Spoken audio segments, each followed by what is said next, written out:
Well, it's March 2022, and here with some sailing royalty, Jules Hall, the inaugural winner of the two-handed division in the Rolex Sydney Hobart race, one part of the crew along with Jan Schulten. So, Jules, welcome, and first of all, congratulations on an absolutely stellar performance.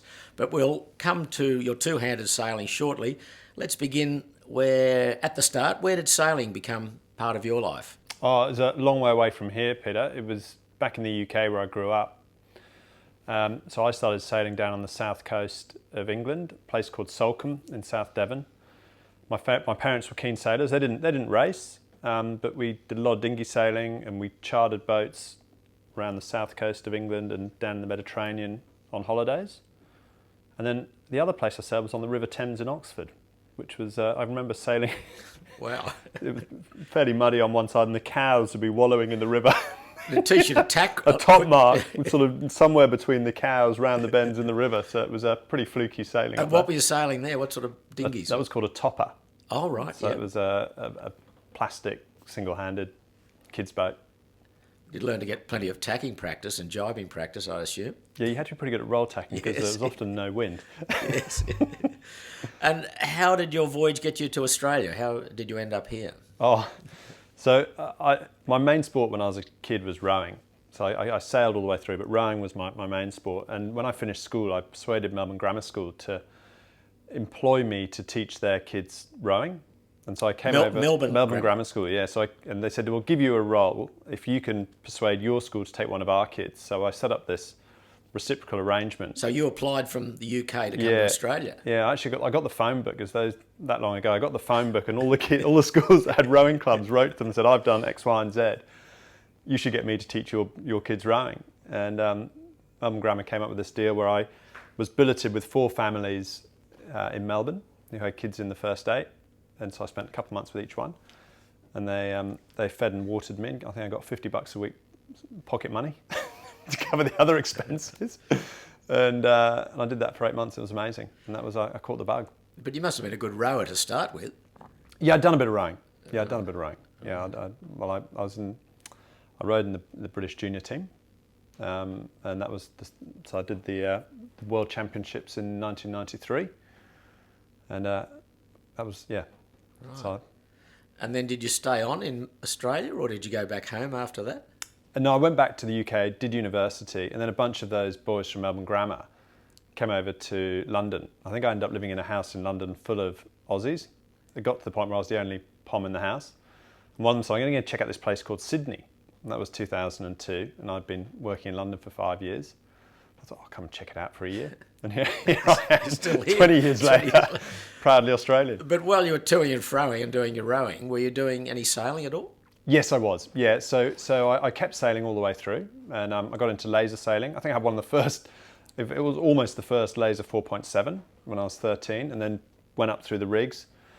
And then when I was at university, I started doing night classes and got my RYA Yacht Master and did the practical and started crewing on offshore boats. So as soon as I finished uni, I did a big delivery from a race. It wasn't a delivery, it was a race from Cowes down to Lisbon in Portugal. And that was my opening offshore experience. I did the Fastnet the year after. And then after that, I decided that I wanted to learn how to skipper. So I saved up and bought a very old folk boat, a 1962 Carvel mahogany varnished folk boat. Be very careful buying a varnished boat, I learned. But that was in the UK? That was still in the UK, yeah. And then we raced that, did the Round the Island race on that with mates, and just cruised it along the south coast, did a few of the jog races. And that was my introduction really to racing on keel boats. Right. And then you got to Australia in 20 odd years ago. Yeah. And then what, raced lasers? Was that continue on with that? Well, no. So we went on from the folk boat, and a few of the other guys that I've been crewing on we kept crewing on the bigger boats on Sigma 38s. I'm doing the offshore program, and I had this notion that we ought to get our own boat and take on the old boys and show them what the youth could do. So we persuaded my mate Will. He owned a flat in London, and there was this deal where you could get a home improvement. It's called a home improvement extension on your mortgage. You want to put a new kitchen or bathroom in. So persuaded Will to apply for this mortgage extension for the mighty sum of £12,000. And it was interest only. We said, we'll pay our share. So we all agreed to do this and bought an Impala 28. And it just won the national championships. They were designed for offshore racing. And we started doing all the jog cross-channel races. And what happened to the home extension? Well, I think there was technically a bit of a kitchen on this boat, just. So that was as close as we got to the home extension. But we got the cash, we got the boat. And then we had this moment of realisation, oh, it's not just buying the boat, you've got to actually run the boat. And there's a whole load of expenses that arrive. And it was about that point we met a young guy called John who was crewing for us, and he worked for Jameson Irish Whiskey. He was from Dublin. And we persuaded John to introduce us to his boss, who we then persuaded to sponsor us. And that started about an 8-9 year relationship with Jameson Irish Whiskey. So they sponsored the boat, they bought all our sails. We ended up winning all the jog offshore races that year. We did Cows Week, we came second in class at Cows Week, and we went back the following year and ended up winning our class at Cows Week. And Jameson got huge coverage off the back of that, because we were young blokes, 25-year-old blokes racing people a generation older than us. And it was really good fun. And then when I got here, we did the same thing. We bought an Adams 10 cruising. It was an old boat, so it's relatively cheap to buy the boat and the value doesn't decline. And Jameson came to the party and sponsored us again here in Australia. So we had the same And where were you sailing that boat out of? That was out of Sydney Amateurs. Mm-hmm. So we were based over there, and that was the big draw card then was we were doing all the work on a boat ourselves. So we'd take the boat up on the slipway, we did all the anti-foul, we renovated that boat, redid all the top sides on it, and that was mates with slabs of beer on hot days on the slipway at the side of the Sydney Amateurs. And were these Australian guys you'd met here or guys you'd met overseas that were crewing with you? By that stage, it was a lot of Aussie guys that we'd met over here, people that just joined onto the program, and we had a lot of fun together. And success with the Adams? Yeah, we had reasonable success because we were kind of stuck in that PHS space. IRC for that size boat wasn't particularly big at that point in Australia. So I think the big difference was you had to be endorsed IRC, or you have an endorsed certificate in Australia, and that has a whole bunch of cost implications that at that point was a lot of people weren't doing it on that size boat. And in the UK, the big difference was, and I think this is a really important point actually, in the UK you don't need to have an endorsed IRC certificate, and so you end up with a whole raft of boats racing under IRC at a club level. And because it's IRC, not PHS, if you want to win, you've got to get your boat into good nick. You've got to make sure the bottom's fair, you've got to have the sails in good condition. Whereas when you're on PHS, you get your turn to win. And that's perfect for twilight sailing, and it's got a purpose. It doesn't foster high quality club sailing at that sort of mid-tier. So then from the Adams, was lasers part of the equation then, or was that in your life, the laser sailing? Yeah, so then we had kids. So we had our two daughters, Mila and Livy, and at that point, going sailing all day on yachts kind of wasn't such an option. So I was looking at what boat to get into to sail, and came across Double Bay Sailing Club and the laser fleet down there. And I made the decision to get back into a laser. And it was pretty humbling. I remember I borrowed a boat, I chartered one of their boats for the first go, and I couldn't even see the next boat. I was so far out the back door in that fleet, capsizing. I felt I was about 300 years old. Anyway, still for some reason decided to proceed and bought my own boat, and I've had 10 amazing years sailing out of Double Bay, and I'm pleased to report I'm no longer out of sight at the back of the fleet. So would it be fair to say it was that time sailing lasers that you got to meet Jan Schulten, who was your partner in the two-handed boat? Is that how that partnership came together? Well, the other bit of sailing that I was doing when I got here was I was sailing on Sydney 38s, gone from the Sigma 38s to the Sydney 38s, and I actually met Clogs doing a Sydney Hobart together. Right, and we call Jan Clogs for obvious yes, reasons. Sorry, yes, there you are, Jan of Dutch origin. Yes.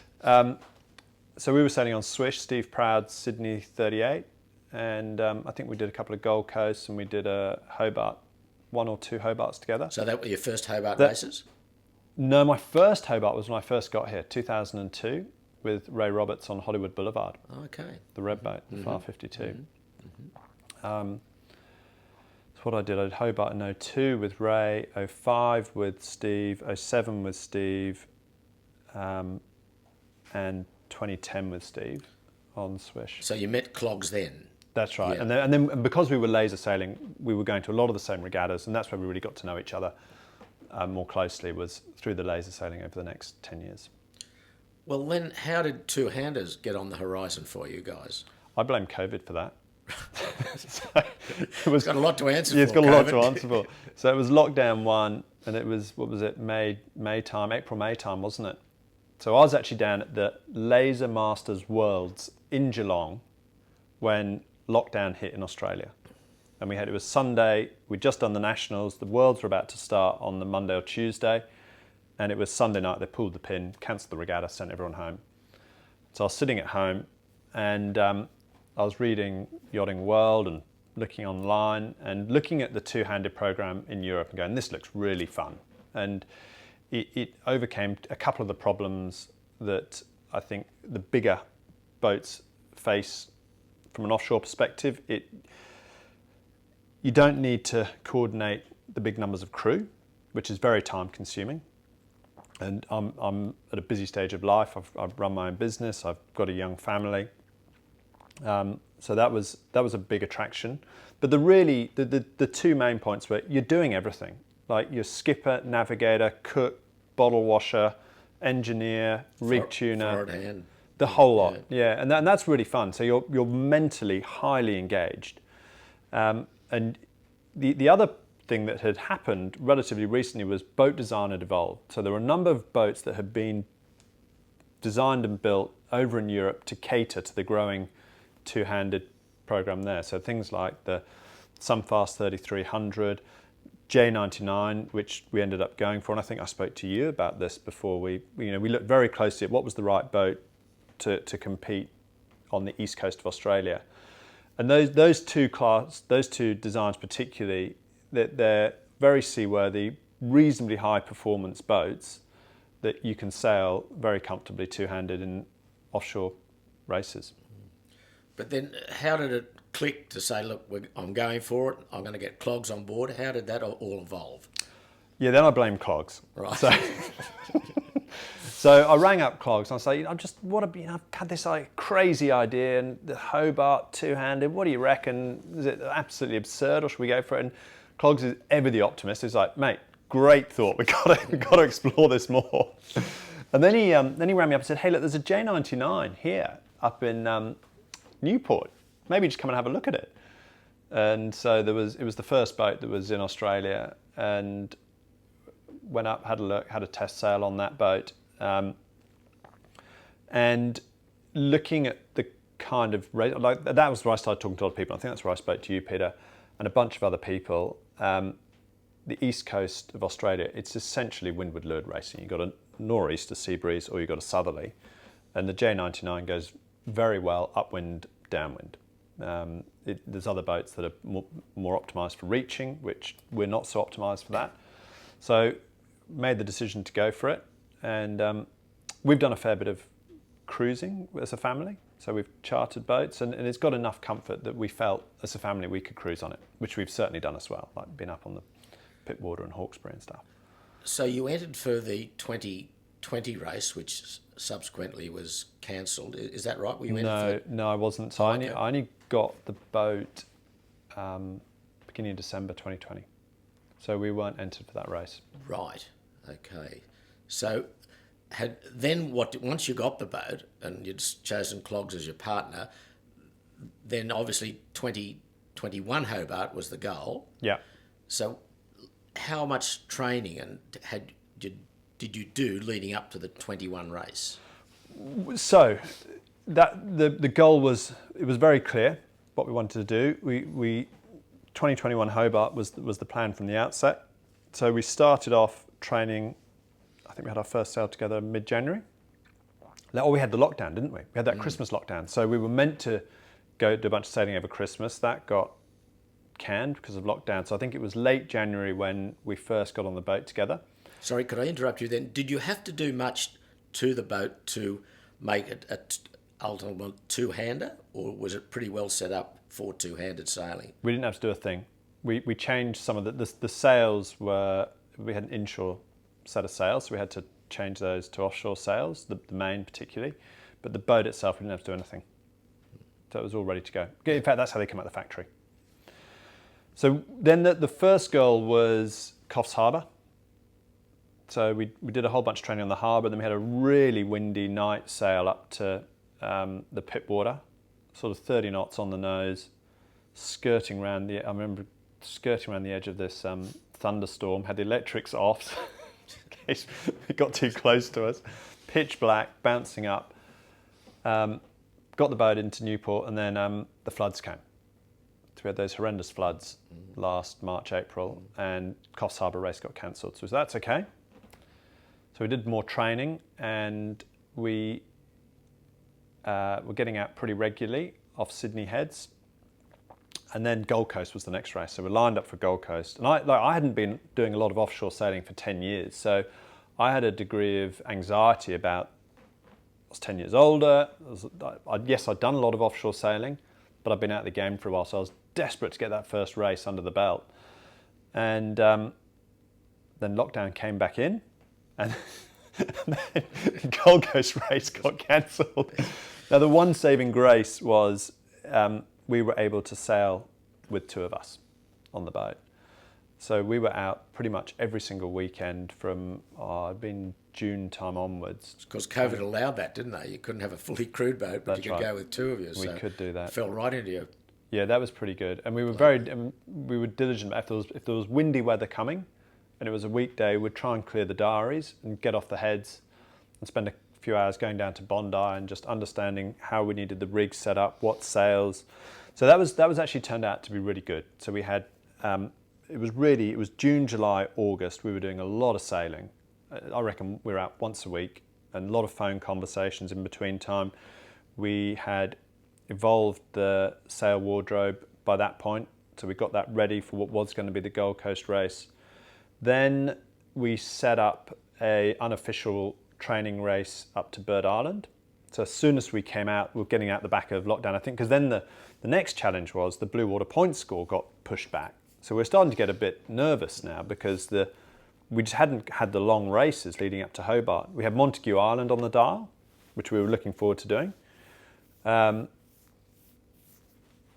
Then that all got curtailed. So we organised the first race we did on the boat. I think we did one race on the harbour in June. The first offshore race we did was a practice race with all the other two-handers who we got together on this WhatsApp group. We went up to Bird Island, and it was pretty windy. It was 25 to 30 knots westerly, so offshore, classic spring conditions, but it was a really good shakedown sail. And it was the first sort of bit of form finding that we had. And we came out. How'd you go? We came out of that pretty good. So we had the Sydney 36s very close to us. Eora did that race with us, the Class 40. That's Rupert Henry's. Rupert Henry's. Mm-hmm. They absolutely disappeared. So we're pretty worried about them on a broad reach. I mean, optimal conditions for that boat. And then we learnt a few things. Like, we were a little bit conservative with some sail changes. The wind died later on in the race, how we handled that. We got some learnings about how we operate together over that sort of 12-hour period. That was pretty useful. And then the season started. When was that? By now it was late October, wasn't it? And just early on, how much were you relying on the autopilot? Not at all. Yeah, well, we used it for manoeuvres. That was the only time. Yeah, so in fact, that's what we've done the whole season. We've hand steered the boat 95% of the time, I reckon. So I think the first the qualifier for the Rolex Sydney Hobart, I think, was the Cabbage Tree Island race, wasn't it? That's right. Yeah, and that was a interesting race, a bit of a drift and run to the island, then a good thump home. Yeah, that was a tricky race. That was really tricky. So we had a good first leg. We got out the heads well. We Went well on the way up to Newcastle, and then we got in a real strife off Stockton Beach up there. In what way? Just no wind, no wind, and the it? whole fleet. I think we had 9 miles on a bunch of the other two-handers at one point. Like we'd seen on the forecast a little bit of a window of a laneway of breeze that we'd managed to hook into, and others hadn't quite got hold of it. So we got a pretty good march on the fleet, and then we hit the beach, top end of Stockton Bight there, and we just stopped, and everyone sailed up to us, and there was 30, 40 boats flopping around. It's quite amazing. I was in one of those 40 boats. We were right next to you on Love and War, and there were just boats everywhere. Yeah, it was unbelievable, wasn't it? Yeah. And it was, how long were we there? 6 hours? Yeah, about that. It was pretty tough. Yeah. And that's really hard. We've learned that those conditions are the hardest when you're two-handed. Because when it's breezy, you set the boat up and off you go. One of you can be asleep, one sailing the boat. When it's like that, you've both got to be there, trying to get every little advantage you can, and that really disrupts the sleep. So we'd had a disrupted first night for a bunch of reasons. We're basically learning how to use the HF radio. We learned it's not quite as simple as a VHF radio. You don't just choose channel 72 and off you go. So I spent most of the night with a manual trying to work out how to use the HF radio. So we'd had no sleep that night. Then we had no sleep the next morning. Then we went round the island and took off. Then the breeze came in, and then we got the wrong rig set up. So we had the rig set up for about 12 knots. So the rig's flopping around. So we spent most of the way back, and the waves had no backs, just hoping the rig was going to stay in the boat, and not going very quickly, it turned out. Well, I think you ended up third in the two-handed division of that race. Yes. So what were the lessons that came out of that in preparation for the Hobart race? Well, one, learn how to use the radio before you leave. Sleep's really important. You've got to get rest. You've got to get into watch cycles. And because all the other races have basically been sprints up till then. They've been a 12, 14-hour race. So you've got to be disciplined about getting sleep. And you've got to get your rig set, like be a bit more grown up with your rig settings. Like don't try, we were sailing like dinghy sailors, trying to have it optimized for, like, you've got to have a secure, robust setting for the worst conditions you're gonna have on the race. And then you've got to work out how you're going to power it up in the light. And that was how we approached the Hobart. So there were some good learnings, in fact, really good learnings, because that first night of the Hobart was very similar to that return journey from Cabbage Tree Island.